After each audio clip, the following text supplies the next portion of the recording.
Hi everyone, welcome back to my YouTube channel DSRL Sharma, DSRL maths YouTube channel. ఈరోజు ప్రతి విద్యార్థి కూడా maximum students suffer అయ్యేది ఏంటంటే చదివింది గుర్తుండట్లేదు. సో మెమొరీ పవర్ ఏ విధంగా పెంచుకోవాలి అనేటువంటి ఇదిగా ఉంటారు. చదువుతారు, మర్చిపోతుంటారు. అదే సమ్స్ ప్రాక్టీస్ చేస్తారు, ఎగ్జామ్ వచ్చే టైంకి మర్చిపోతుంటారు.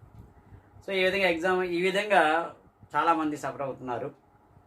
సో మెమొరీ పవర్ పెంచుకోవడం కోసం ఈ మధ్య నేను ఒక న్యూస్ పేపర్లో ఒక ఆర్టికల్ చదివాను. సో ఆర్టికల్ చాలా మంచి పాయింట్స్ ఉన్నాయి, అవి మీకు ఇవ్వడం జరుగుతుంది ఈ యొక్క వీడియోలో. సో స్కిప్ చేయకుండా మొదటి నుంచి లాస్ట్ వరకు కూడా ఈ యొక్క వీడియోని చూడండి. ఇది ఉపయోగకరం అనుకుంటే మిగతా విద్యార్థులందరికీ కూడా మీరు షేర్ చేయండి, అదేవిధంగా లైక్ చేయండి. సో లైక్ చేయడం వలన యూట్యూబ్ మరికొంతమంది విద్యార్థులకి మీరు తెలియకుండానే సపోర్ట్ చేసినట్టు అవుతుంది. సో వీడియోలోకి వెళ్ళిపోదాం. సో వీడియోలోకి వెళ్ళే ముందు ఎవరైనా సరే మొట్టమొదటి మన ఛానల్ చూస్తుంటే DSRL maths YouTube channel subscribe చేయండి. అదేవిధంగా ఈ యొక్క వీడియోని విద్యార్థులందరికీ కూడా షేర్ చేయండి.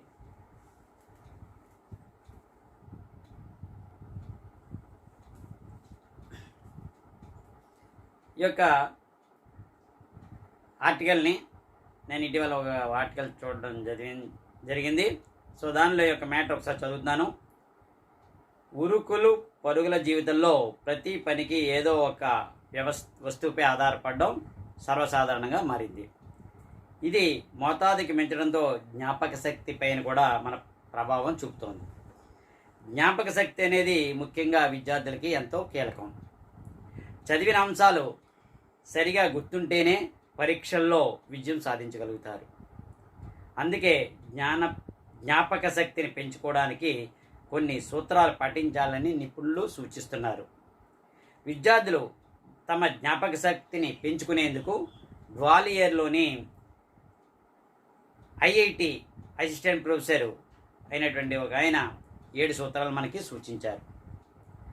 అవి ఏంటి అనే 7 సూత్రాలు మనం చూద్దాం.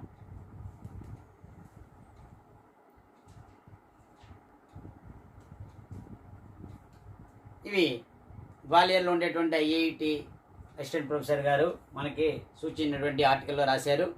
అవి దాన్ని మనకి చాలా బాగున్నాయి. ఇవి విద్యార్థులందరూ కూడా తప్పనిసరిగా పాటించవలసి ఉంటుంది. వీటి గురించి ఒక్కొక్కటి కూడా చెప్పడం జరుగుతుంటుంది. మొదటిది తగినంత నిద్ర అత్యంత ప్రధానం. 2 మంచి ఆహారం తీసుకోవాలి. 3 శారీరక దృఢత్వం కలిగి ఉండాలి. సులువుగా గుర్తించుకోవడం అలవర్చుకోవాలి. కొత్త అంశాలపై ఆసక్తి పెంచుకోవాలి. మెడిటేషన్ చేయాలి. తరచూ మననం చేయాలి. సో ఇవి 7 కూడా వీటికి కూడా విశ్లేషణ ఇవ్వడం జరిగింది. మొదటిది తగినంత నిద్ర అత్యంత ప్రధానం. జ్ఞాపక శక్తిని మెరుగుపరుచుకోవడానికి అతి ముఖ్యమైనది సరిపడినంత నిద్ర. నిద్రపోవడం వల్ల ఏమవుతుందంటే మెదడు న్యూరాన్ల సమన్వయాన్ని పెంచుకుంటుంది. విద్యార్థులు ప్రతిరోజు కూడా రాత్రి సమయంలో 7 to 9 గంటల పాటు నిద్రపోవడంతో మంచి ఫలితాన్ని ఇస్తుందని చెప్తున్నారు.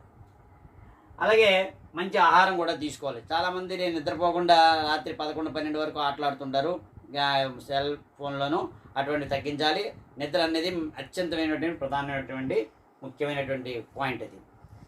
సో మంచి ఆహారం, omega 3 fatty acids, antioxidants, విటమిన్లు ఎక్కువగా ఉండే నట్స్, ఆకుకూరలు ఎక్కువగా తినడం వల్ల మనకి మేలు చేస్తుందని చెప్తున్నారు. 3వది శారీరక దృఢత్వం. వ్యాయామం చేయాలి అనేది మెదడుకు రక్త ప్రసరణని పెంచుతుంది. ప్రతిరోజు కూడా నడక, వ్యాయామం చేయడం అలవాటు చేసుకోవాలి. ఆటలు ఆడడం అంటే ఏంటి, అవుట్డోర్ గేమ్స్, ఇండోర్గా సెల్ ఫోన్లో ఆటలు కాదు. ఆటలు ఆడడం కూడా మన శారీరక దృఢత్వంతో పాటు మానసిక ప్రశాంతతని, జ్ఞాపక శక్తిని పెంచేందుకు ఉపయోగపడుతుంది.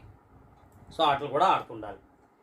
4వది సులువుగా గుర్తించుకోవడం అలవర్చుకోవాలి. ఏదైనా ఒక పాయింట్ ఉందనుకోండి, సపోజ్ మ్యాథమెటిక్స్లో సిమిలర్ ట్రయాంగిల్స్ ప్రాపర్టీస్ ఉన్నాయి. Angles are equal, sides are proportional. Angles are equal AE అని గుర్తుపెట్టుకోండి. అసిస్టెంట్ ఇంజనీర్ అంటే all angles are equal, angles are equal. అలాగే ఎస్పీ దాన్ని మనం గుర్తుపెట్టుకోవాలి. సూపరింటెండెంట్ పోలీసులు అంటే ఏంటి, ఎస్ అంటే సైడ్స్ ఆర్ ప్రపోర్షనల్. ఈ విధంగా సులువుగా గుర్తించుకోవడం అలవాటు చేసుకోవాలి. ఏదైనా ఒక అంశం క్లిష్టంగా ఉందనుకోండి, దాన్ని మనకి అనుకూలంగా సులువుగా గుర్తుండేలా చిన్న చిన్న అంశాలుగా విడగొట్టి గుర్తుంచుకోవడం సాధన చేయాలి. దీనివల్ల ఏమవుతుంది, జ్ఞాపక శక్తి అనేది పెంచుకోవచ్చు. 5 అనేది కొత్త అంశాలపై ఆసక్తి పెంచుకోవాలి. అంటే న్యూ కాన్సెప్ట్స్ మనం నేర్చుకోవడానికి, కొత్త కొత్త టాపిక్స్ నేర్చుకోవడానికి మనం ఆసక్తి అంటే ఇంట్రెస్ట్ చూపించగలగాలి. ఏదైనా ఒక కొత్త అంశం గురించి తెలుసుకోవాలని ఆసక్తిని పెంచుకోవాలి. దానివల్ల ఏమవుతుంది, ఈ విషయాన్ని గురించి ప్రశ్నిస్తూ ఎవరైనా తెలిసిన వాళ్ళందరినీ అడుగుతుంటాం. సమగ్రంగా వివరాలు తెలుసుకోవడం వల్ల కూడా జ్ఞాపక శక్తి అనేది పెరుగుతుంటుంది. మెడిటేషన్ అనేది చేయాలి. ధ్యానం అనేది మానసిక ఒత్తిడిని తగ్గిస్తుంది. చాలామంది అందుకే అన్ని చోట్ల కూడా ధ్యానం, మెడిటేషన్ చేయమంటుంటారు. అంటే స్ట్రెస్ రిలీఫ్ అవుతుంటుంది. ఇది మానసిక ఒత్తిడిని తగ్గించేందుకు మంచి మార్గం. శ్వాస పైన ధ్యాస పెట్టడం. మనం ఎప్పుడైతే ధ్యాస చేస్తున్నామో శ్వాస పైన ధ్యాస పెడుతుంటారు. ధ్యానం సాధనం చేయడంతోనే జ్ఞాపక శక్తి అనేది పెరుగుతుంది. 7వది తరచూ మననం చేయాలంటే రిపీట్గా మనం రివైజ్ చేసుకుంటూ ఉండాలి. ఏదైనా అంశాన్ని బాగా గుర్తుంచుకోవాలంటే ఆ విషయాన్ని ఏదో ఒక రూపంలో పునరావృతం చేసుకుంటూ మననం చేసుకుంటూ ఉండాలి. అంటే రివిజన్ చేసుకోవాలి. ఒకసారి అయిపోయిన పాఠాన్ని మరి వదిలేయకుండా మళ్ళీ 2 రోజులకోసారి, 3 రోజులకోసారి, లేకపోతే 4 డేస్కోసారి మనం రివైజ్ చేసుకుంటూ ఉండాలి. అందుకు నోట్స్ రాసుకోవాలి. ఏవైతే మనం మననం చేసిన రివిజన్ చేస్తున్నప్పుడు నోట్స్ రాసుకోవాలి. మళ్ళీ ఒకసారి రివైజ్ చేసుకుంటూ ఉండాలి అన్నమాట. ఇతరులకు బోధించడంతో మన జ్ఞాపక శక్తి అనేది పెరుగుతుంది. మనకి ఏదైతే టాపిక్ వచ్చిందో అది ఇతరులకు తెలియని వారికి మనం ఎక్స్ప్లెయిన్ చేస్తే మన యొక్క జ్ఞాపక శక్తి కూడా పెరుగుతుంది. మనకి దాని మీద ఇంకా కాన్సెప్ట్ ఇంకా బాగా పట్టు అనేది వస్తుంటుంది. సో ఈ 7 పాయింట్లు అనేది ఖచ్చితంగా మనం చేయాలి. చేస్తే ఇవి ఖచ్చితంగా పాటిస్తే మనకి మెమొరీ పవర్ అనేవి పెరగడానికి చాలా చాలా చాలా అవకాశాలు ఉన్నాయి. సో ఇవి అందరూ కూడా, విద్యార్థులందరూ కూడా ఇవి పాటించండి. సో వీటి యొక్క పాటించడం వల్ల ఏమవుతుంది, మీకు జ్ఞాపకశక్తి పెరుగుతుంది. ఆటోమేటిక్గా పరీక్షల్లో మీరు చదివింది ఏదైతే ఉందో అది మనం ప్రజెంటేషన్ చేయడానికి అవకాశం ఉంటుంది. So thank you very much. మళ్ళీ న్యూ కాన్సెప్ట్తో మళ్ళీ మీ ముందుకు వస్తాను. సో ఎవరైనా సరే మొట్టమొదటి మన ఛానల్ చూస్తుంటే డిఎస్ఆర్ మ్యాథ్స్ యూట్యూబ్ని సబ్స్క్రైబ్ చేయండి. అదేవిధంగా ఈ యొక్క వీడియోని మీకు నచ్చితే విద్యార్థులందరికీ కూడా, మీకు తెలిసిన విద్యార్థులందరికీ కూడా, ప్రతి విద్యార్థి కూడా 5వ తరగతి 10వ తరగతి విద్యార్థులందరికీ కూడా మీరు షేర్ చేయొచ్చు. ఓకేనా? Thank you very much.